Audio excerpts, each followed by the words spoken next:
So this past week, you have this sort of meeting of the weirdos out there with this WEF, this World Economic Forum, which has said some really weird stuff in the past. Of course, they are meeting up to talk about climate change and other various things that you expect to come from the World Economic Forum. But I don't know if it's actually Stephanie Bancel, who is the CEO of Moderna, had some very interesting things to say in one of these clips regarding jabs. I'm not going to set the scene because I don't want people to act like I am saying he said something that he did not, or I'm trying to put y'all under a impression. No. You can listen for yourself. Let's check it out right here. As Seth knows, we are now throwing those into the garbage. It's sad to say. I'm in the process of throwing 30 million doses into the garbage because nobody wants them. We have a big demand problem. We right now have governments. We try to contact, not only Seth, who is doing great work with his team trying to get demand into the countries, but also we contacted through the embassies in Washington, every country, and nobody wants to take them. And so the challenge we have now is a very different situation than we had 2 years ago. The problem we had 2 years ago is there was no mRNA capacity in the world, zero. The situation is very different today. Moderna has 3 billion doses of annual capacity. Pfizer has 4 billion doses, that's 7 billion doses, and the Chinese don't want the vaccines of mRNA. So if you just take the Chinese population out, you have more than a dose per person, and as we just discussed, the issue in many countries is people don't want vaccines. In the US, people don't want vaccines. Around the world, we have a lot of people who don't want the vaccine. That's the problem Seth and his team are working against. So we don't have a capacity issue around the planet. It is not true. It was true 2 years ago. It's not true today. Shout out to Rebel News for they're covering a lot of this, and at least they're giving us something. Most of like the mainstream isn't even like trying to be somewhat objective. Not objective, critical, I think is the term. So I know he has an accent. Some of y'all may not have been able to listen to what he was saying. And what he basically was saying was that Moderna, he says he has over 30 million doses that he's throwing in the garbage because nobody wants them. He's saying that, okay, big countries like China don't want it because they don't want the mRNA shit. Now that in itself should make anybody be like, oh, what the fuck? So they don't want it. They're doing their own. We know that China's doing their own kind of thing, whatever. So they don't want it. And other countries, you mentioned the U.S. specifically, they don't want the shit.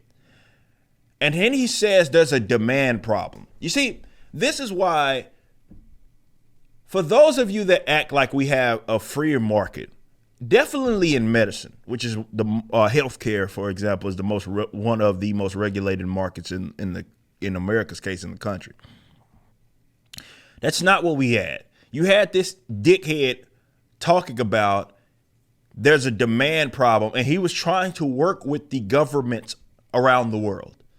That is not capitalism by any modern definition of its advocates, which is the private ownership of goods and the free and voluntary exchange of those private goods and services. I'm not talking about what Marx defined it as or anything. You have it's a statism at its core, okay? So he's saying that he has to throw these doses away.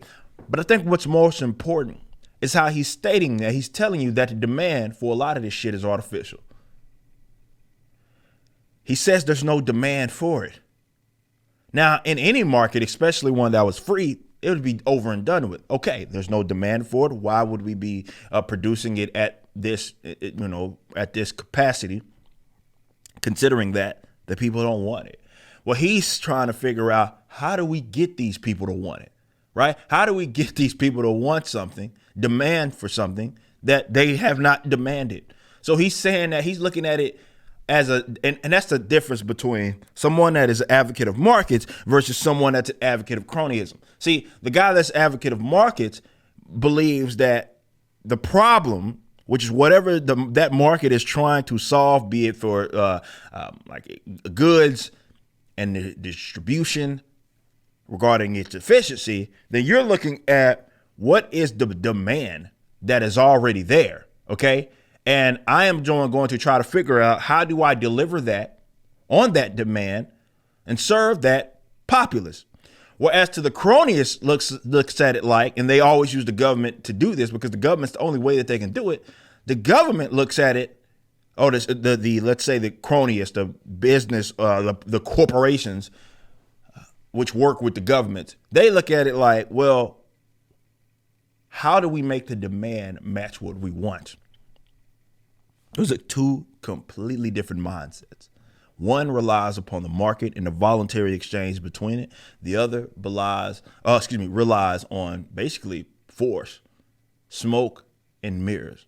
And the guy has 30 million doses that he's throwing in the garbage because they have a big demand problem. There's no demand problem. Demand in itself isn't the problem.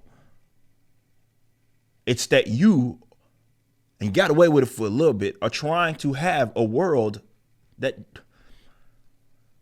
you want to be in existence, where people want, need, desire what you have. But that's not something that anybody can speak into existence. What you guys are seeing at play here, and I think it's very important. A lot of libertarians kind of missed the mark on having people be able to learn from this aspect. A lot of the libertarians were chicken shit on this issue. Not all of them, certainly. I wouldn't. But it's a lesson in markets. It's a lesson in capitalism. It's a lesson in how governments, not only how they're dangerous, which is, of course, that was certainly highlighted in how they're dangerous, but how they muddy up markets. And then when there's some problem that arises, folks go look to the market itself and say, well, that was the problem, right? There's a shortage here. That is the problem. Whereas this is more of German, not even that. It's almost close to international socialism of the USSR, where, they wanted to, and there were various companies that they answered to, but what they wanted to was to have a handful of idiots be able to predict how much the people needed and what it was that they needed, basically tell them what they needed. This is why you got shortages, overages, you got famines and all of that stuff, where it's no true market demand. It's more like we decide what it is you need. Not only are we deciding who gets to produce this stuff, but we decide what it is that you need and what it is you want. The markets don't. See, those are bad things, according to them. So many folks lace their pockets up because of this sham. And believe it or not, there are so many people that are around this world that are still falling for this goofy shit. And that's what I believe really all this was when they talk about a subject like that at the fucking World Economic Forum. It's like, okay, we had our opportunity. We took advantage of it here. We didn't here. So how do we get more of what it is that we want? Let no crisis go to waste. You just listened to a clip from my podcast, For Canon's Sake, which is live throughout the week at 12 p.m. Central on youtube.com/YoungRipper59 and odyssey.com/@YoungRipper59. Be sure to check out my website, ericdjuly.com, so you can stay up to date with everything it is that I'm doing. You can also become a member and get access to a bunch of cool perks and exclusive content, which includes a social media hub where you can interact with myself and other members. It even has an app that you can get, which is now live in the Google and Apple stores.